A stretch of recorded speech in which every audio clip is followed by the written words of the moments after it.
Diego est donc né au cours du mois de mars 2018 et puis après j'y pensais pas énormément, enfin voilà ça stagnait. Et puis après une rupture un peu difficile pendant l'été 2018, c'est là que j'ai commencé à beaucoup plus me recentrer sur moi et à me poser vraiment énormément de questions, à tel point que j'en parlais beaucoup, énormément, tous les jours à mes amis.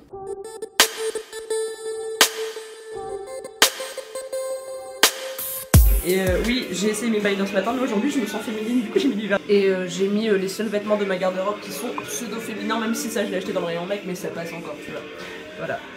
Et je me sens très bien. Putain, ce vernis je le trouve trop joli, c'est la première fois que je le mets et j'ai réussi à bien le mettre du premier coup, du coup j'étais contente.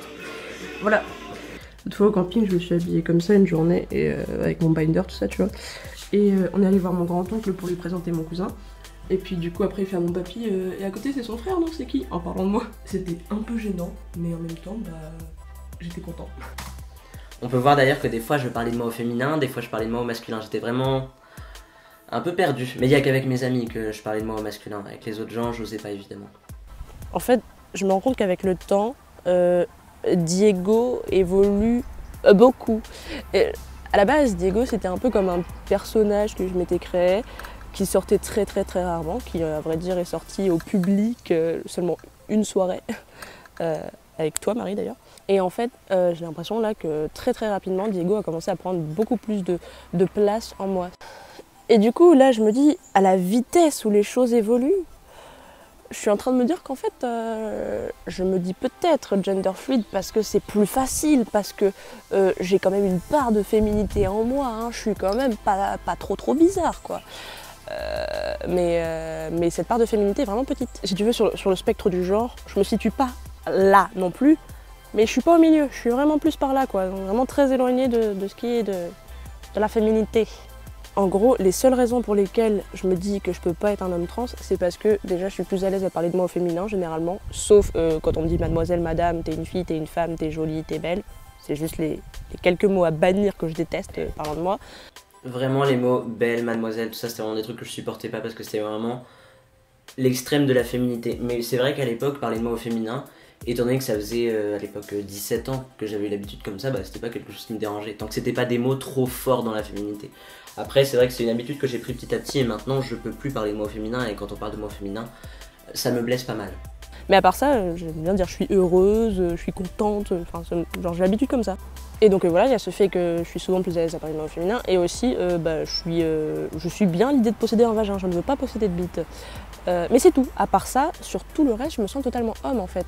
Mais je me dis bah non, je peux pas être un homme transgenre qui parle de soi au féminin et qui préfère garder son vagin. Mais pourtant je sais qu'il y en a, donc je sais que ma manière de penser est con. Effectivement, ma manière de penser était con, voilà. Mais tout simplement, ce qui me faisait le plus peur en fait, c'est que je pensais que j'étais pas légitime. Si je voulais pas avoir une bite, je n'étais pas légitime, parce que dans la tête d'énormément de personnes, un homme égale une bite. Ce qui est faux, n'est-ce pas? Le sexe et le genre sont deux choses tout à fait différentes. Un homme avec un vagin ça existe, et une femme avec un pénis ça existe. Donc ouais, quand je pense à tout ça, je me dis que bah, peut-être bien que j'essaie de me convaincre que je ne suis pas un homme transgenre, mais peut-être bien que j'en suis un. Et j'aimerais savoir tout de suite, j'aimerais qu'il y ait quelqu'un qui vienne me dire écoute, tu le sauras bientôt, mais tu es un homme transgenre. Genre que quelqu'un me donne ma réponse qui est la vraie, mais je sais que tu sauras avec le temps, patient. Et il y a un moment, j'en ai un petit peu marre de me demander qui je suis, quoi. Mais je sais bien que je peux pas trouver la réponse comme ça tout de suite. Déjà, je trouve qu'en à peine 2 mois, j'ai beaucoup évolué sur ma pensée sur tout ça. Et puis aussi, ouais, je me dis que même si mon père l'accepterait, je sais qu'il serait un peu déçu parce que je sais qu'il est content d'avoir une fille. Il me dit souvent que je suis belle. J'ai envie de me regarder dans le miroir et d'y voir un mec, et c'est pas du tout ce que je vois, et c'est pas non plus ce que les gens voient, donc les gens qui me connaissent pas dans la rue m'appellent madame. Bonjour madame, vous voulez quoi madame? Ce sera tout madame, au revoir madame. Puis ouais, des fois je me dis, j'aimerais tellement avoir une voix de bonhomme. Et puis j'aimerais bien avoir une petite barbe aussi. Oui, je peux très bien admettre le fait d'être transgenre sans faire de changement physique. Mais je pense que si un jour j'admets le fait que je suis transgenre, j'aurais envie de faire une transition. Donc c'est pour ça aussi que c'est encore plus compliqué d'admettre que je puisse être transgenre. Parce que ça impliquerait beaucoup de choses. Et en plus, putain, ça coûte cher, tous ces trucs-là. Et puis il me fait... Bon, clairement, du coup, dans ce que je disais que je voulais pas admettre que j'étais trans, mais je savais déjà, je disais ouais, je veux une barbe, je veux une voix grave. Bon, à partir du moment où tu dis je veux ça, c'est que tu veux faire la transition, mais bon. C'est pas tout, ça prend un certain temps quand même de l'admettre entièrement. Donc à partir de ce moment-là, moi je me cherchais beaucoup et j'avais vraiment besoin de soutien, donc j'ai commencé à en parler un peu à mon père et mon frère. Et c'est vrai qu'à ce moment-là, ça a été un peu difficile pour mon père au début, pas sur le fait que je puisse être trans, mais plutôt sur le fait de l'importance, de l'ampleur de mon questionnement. Moi, à ce moment-là, j'en parlais tout le temps, parce que moi-même, j'y pensais tout le temps. Vraiment, il n'y avait pas une heure qui passait sans que j'y pense. C'était quelque chose qui me bouffait parce que j'arrivais pas à savoir si j'étais sûr de moi ou non, et j'en avais marre d'être dans ce flou constant. Donc pour moi, c'était vraiment un gros questionnement très important et très difficile. Alors que mon père, qui n'était pas dans ma tête, pensait que c'était juste un détail de mon adolescence et que c'était un petit questionnement qui n'avait pas énormément d'importance. Simplement parce que lui, à cette période-là, il avait ses propres problèmes et il disait, ouais, bah, c'est bon, ces problèmes d'adolescence, là, enfin, c'est pas important en fait. Bon, tu vas être un garçon du coup? Et je lui dis, bah, je sais pas, enfin, je sais pas. Il me dit, ça te pose un problème de pas savoir. Toi, t'as la chance de pouvoir t'habiller comme un garçon si tu veux, sans que personne te dise rien, donc estime-toi heureuse. Donc il me fait un bisou et puis il me fait, tu as la gueule, non? Et je lui dis, non, enfin. Et puis il me fait, t'es une erreur, oh là là, t'es vraiment une pauvre malheureuse, en partant. Il a l'air de dire, ouais, t'es vraiment à plaindre, quoi. Je me suis fait chier à écrire une putain de lettre de 5 pages avant-hier soir. Je me suis couchée à 3h du mat, j'ai presque pas dormi, j'étais crevée hier. Pour qu'il me dise ça. Voilà, donc là, clairement, j'ai envie de lui envoyer un message pour lui dire, repasse pas me chercher, vas-y sans moi ce soir. Enfin, j'ai pas envie, là, clairement, j'ai pas envie. Et voilà, il dit que je suis une crise d'adolescence.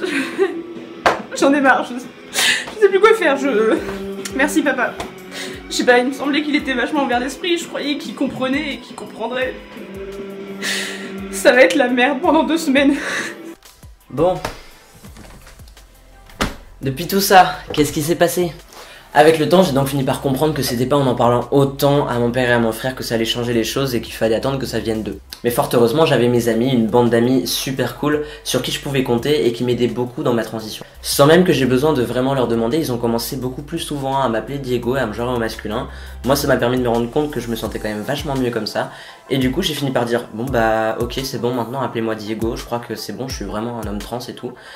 Et puis quand j'ai été sûr de moi, je me suis dit bon, et bah j'ai envie d'entamer les démarches pour changer mon prénom, pour changer la mention sexe à l'état civil et pour avoir un physique qui correspond mieux à comment je me sens. J'ai donc entamé toutes les démarches seul en mai 2019 avec quand même le soutien de mes amis et de ma copine de l'époque et j'en ai quand même informé mon père même s'il n'était pas très impliqué dans le projet et qu'il continuait de me genrer au féminin.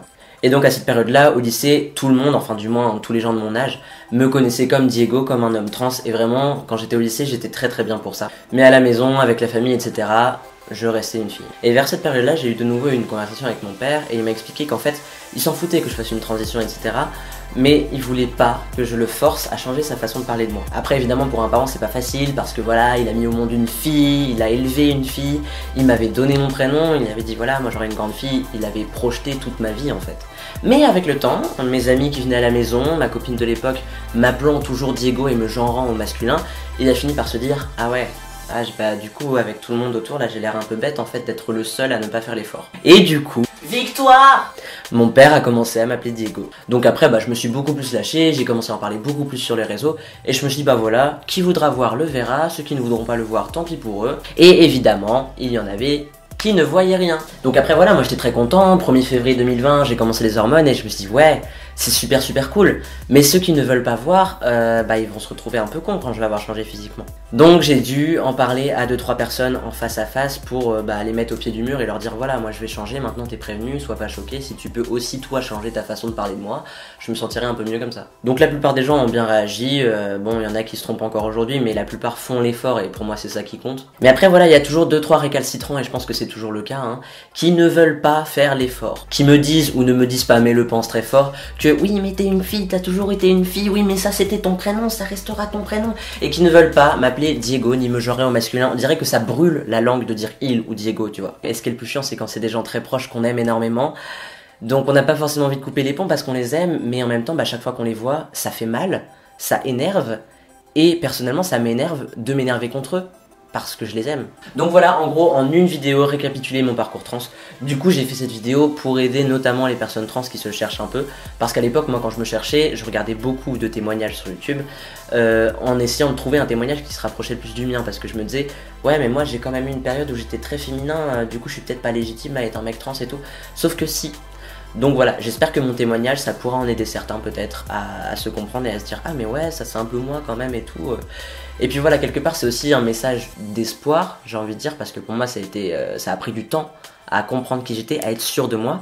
Et au final aujourd'hui je le suis. Alors oui certes ça prend du temps, Mais un jour on le sait et un jour on se sent mieux. Moi je le dis aujourd'hui, je suis très heureux. Voilà, c'est tout pour moi. On se retrouve donc le 1er août pour faire le bilan de mes 6 mois sous thé.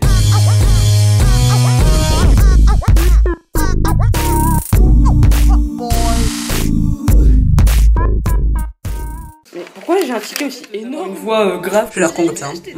Bah, ça passe pas beaucoup. Ouais, oui, allô Hubert.